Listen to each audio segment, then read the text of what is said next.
오늘은 특별히 총회 이단대 책부 주관으로 이단 세미나를 하게 되겠는데 강이기 때문에 한 1시간 내지 1시간 10분 정도 요한계시록의 중심 사상 그리고 이단들에 대해서 빠른 속도로 쭉 살펴보도록 하겠습니다. 그러면은 한국 교회에 이단들이 참 많습니다. 어디 가나 이단들이 있지만은 우리 한국만큼 이단들이 많은 것도 드물 것입니다. 외국에서 들어온 여호와의 증인, 몰몬교, 안식교 등이 있고요. 그리고 특별히 한국에서 자생한 이단들 대표적인 것이 통일교, 전도관, 구원파, 그리고 이제 근래에 아주 명의를 떨친 신천지, 그리고 하나님의 교회도 아주 대단하다고 합니다. JMS 등등 우리나라에 수백 개의 그 이단들이 활동하고 교회를 해치고 있는데 사태가 아주 심각합니다. 한국 교회의 이단의 뿌리는 어떻게 시작하는가? 일제 강점기 시대에 시작했는데 1900입니다. 1920년대 그러니까 1910년 전으로 대부흥이 있었고 한국 교회가 이제 부흥하고 토대를 잡아갔는데 그러나 20년대가 되니까 이단들이 나타나서 해치기 시작합니다. 1920년대에 4명의 여인이 한국 이단의 중요한 뿌리라고 생각하는데 우리 한국 교회 이단들의 중심도 여인들, 특별히 이제 노파들이라고 하는데 여인들이 큰 역할을 하고 있습니다.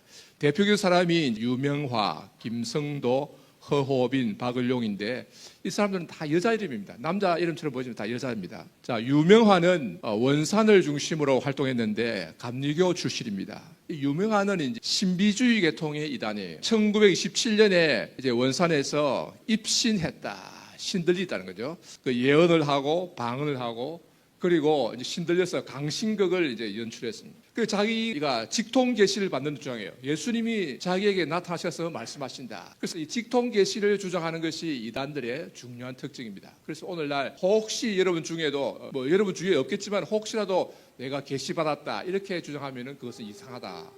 이단일 위험성이 있다. 그렇게 생각하셔야 됩니다. 자, 이 유명한은 예수님께서 자기에게 친히 임하셨다. 직접적으로 임하셨다. 이렇게 주장해요. 그 칠림이라고 합니다. 칠림. 예수님이 자기 안에 들어오신다. 그래서 이걸 이제 임유라 이렇게 또 부릅니다. 그래서 이 유명하가 나중에 한준명, 백남주 이런 사람들 이제 장로교 출신인데 유명하고 만나면서 영향을 받아요. 그리고 이용도 목사는 감리교 목사고 어떤 면에서는 굉장히 헌신적이고 훌륭한 분인데 그러나 원산의 유명화 이쪽 이단들하고 관계를 결국 끊지 못하고 나중에 이단으로 정죄가 되었습니다. 최근에 감리교에서 이단을 해제했다 하지만은 그러나 해제한다는 것이 그게 무슨 의미가 있겠습니까? 그 다음에 김성도 평북 철산 출신인데요. 평양에 와서 이제 활동하는데 이 여인은 한국 교회의 그 이단의 중요한 그 뿌리가 되는 피가름 원리, 쉽게 말하면 혼음 교리를 주장한 최초의 사람으로 알려져 있습니다. 이 김성도는 예수님과 2번 대화를 나누었다. 1923년, 그러니까 유명화보다도 한 4년 빠릅니다. 예수님과 대화를 나누는데 첫째는 죄의 뿌리와 음란에 대해, 죄의 뿌리와 음란에 대해, 그러니까 선악과를 따먹었다는 게 뭐냐, 이걸 문자적으로 보지 않고 비유적으로 이제 풀이합니다. 선악과 따먹었다는 것은 실제 그런 과일이 아니고 성적인 죄를 지은 것을 말한다. 그래서 에덴 동산에서 하와가 뱀과의 육체적 관계를 통해서 더러운 피가 인류에 들어온 것이 타락이다 이렇게 봅니다. 그러니까 이제 이게 더러운 피를 없애야 된다. 그래서 혼음 교리를 이제 만들어가지고 그 피가름 원리를 이제 주장했습니다. 그리고 두 번째는 재림주는 인간의 몸을 통해서 한반도에 오신다. 재림주가 오신데 한반도에 오신다. 이 사상, 이단들에 아주 많이 나타나는 것입니다. 그래서 김성도는 새주님이라 이렇게 일컬어지고 새주파라 또는 성주교, 거룩한 주님, 성주교라 이렇게 불려졌습니다. 이 김성도의 이런 이제 사상은 그 후에 정덕은 이 혼음에 연루된 정덕은 여인, 그 다음에 김백문은 앞에 있는 그 백남주의 제자인데 바로 통일교의 이론을 제공한 사람입니다. 박태선, 문선명으로 이어지는 간음, 혼음을 주장하는 이제 그런 것의 뿌리가 되었습니다. 자, 그 다음에 허호빈, 김성도가 죽고 나서 허호빈이 이어받았는데 성주교단 평양교회의 지도자가 되었습니다. 사상은 비슷한데 재림주님은 구름을 타고 오시는 것이 아니고 인간으로 오신다. 재림주님이 인간의 모습으로 오신다.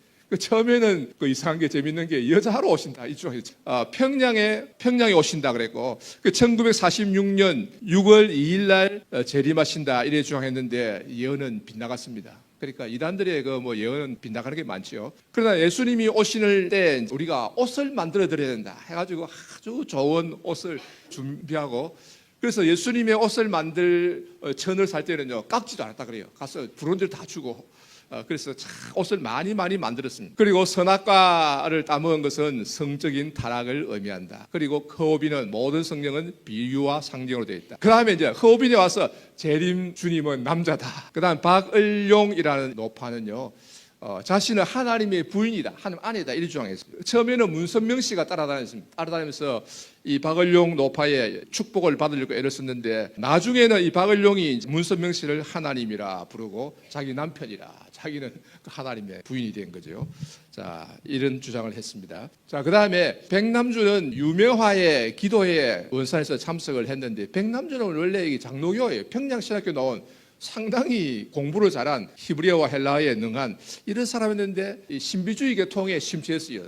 스웨덴 볼이라든지 뭐 선다싱이라든지 이렇게 가지고 좀 이상한 데 빠졌습니다. 원산의 신학산에서 가르쳤는데, 신학산은 여기 수도원인데 사실은 오늘 같은 신학교예요. 처음에 한 뭐 10명 안 되는 학생 데리고 했는데 그 여자들이 많았어요. 거기서 이제 교수도 하고 또 사감도 하고 기숙사에 사감하다가 이제 여자 기숙사에 새벽마다 밤중에 돌아다니다가 이상하게 됐죠. 그래가지고 임신시키고, 그래가지고 뭐 천국 결혼이라 해가지고 또 그런 이제 사건을 일으켰습니다. 1934년에 그런 이제 천국 결혼 사건이 일어나고, 그래서 쫓겨났습니다. 쫓겨나가지고 김성도의 성주교단으로 갔습니다. 그래서 김성도의 성주교단으로 갔는데, 거기서도 간이 이제 간음이란 간자죠. 거룩한 이 성자 붙었습니다. 성간, 귀간, 귀신 간음, 뭐 이런 걸 권장했다. 그리고 아주 참 더러운 이런 이제 그런 겁니다. 그 다음에 김백문은 백남주의 제자인데 내려와가지고 파주에 이스라엘 수도원을 세웠습니다. 예수님의 나타나심, 현현을 2번 체험했다. 1946년 1월 3일. 여기 보면 1946년이 많이 나타나는데, 해방 후에 아주 혼란할 때입니다. 혼란하고 아직까지 정부가 수립되지 않고 이럴 때에 이제 혼란 틈을 타서 이단들이 활동했다는 걸 알 수 있죠.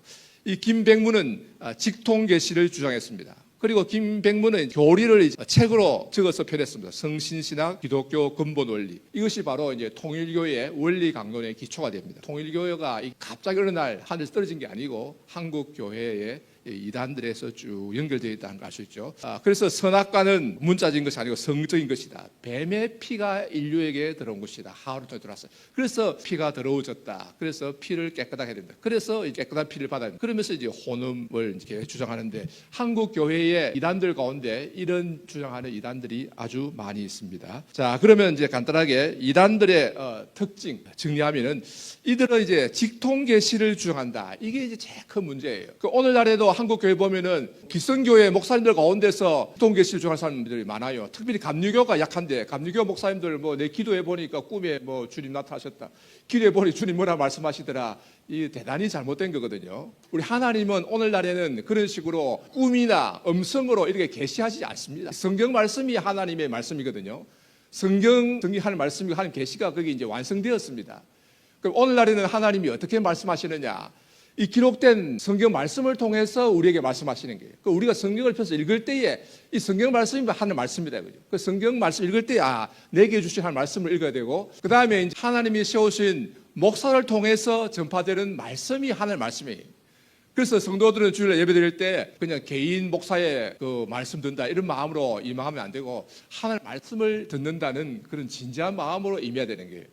그래서 원칙이 그렇습니다. 한국 교회의 현실을 보면은 모든 목사님 말씀이다 하는 말씀인가 좀 의문스러운 점이 있긴 있습니다만, 그러나 원리, 우리 개혁교 원리가 목사가 전하는 말씀은 하나님의 말씀이다. 그렇습니다. 그 외에 자기가 내가 뭐 기도해 보니까 뭐 하나님 말씀하시다, 그 전부 엉터리입니다. 잘못이고요. 정직한 것은 무엇인가 하면, 내가 기도하니까 이런 생각이 들었는데 잘 모르겠습니다. 이게 정직한 표현이에요. 그래서 그런 직통계시를 주장하는 것은 이단이다, 또는 굉장히 위험하다. 그 다음에 영적 재림을 주장했다. 예수님은 영적으로 재림한다는 거죠. 구름을 타고 오신 게 아니라 영적으로 재림한다. 그래서 또 이단들은 자기 교주가 내가 재림 예수다 이렇게 주장하는 경우가 많아요. 한국에 재림 예수가 어떤 사람은 50명 있다 그러고, 또 어떤 사람은 뭐 수백 명 있다 그래요. 뭐 굉장히 수를 셀 수 없을 만큼 많이 있습니다. 그 다음에 요한계시록에 나타나는 동방의인이다, 감람나무다, 두 증인 중에 한 사람이다, 또 이긴 자 등등 이렇게 주장하는 그런 사람들이 많이 있습니다. 자, 이들의 특징은 성경에 대한 자의적 해석, 성경을 자기 마음대로 해석한다는 거죠. 딱 한 구절 읽고는 자기 멋대로 갖다 붙이고, 자, 여기에 대단히 위험합니다. 특별히 신천지 같은 경우도 성경 구절을 딱딱 떼가지고 그걸 마음대로 해석해가지고 갖다 붙이거든요. 여기에 미혹되는 경우가 많으니까 조심을 해야 됩니다.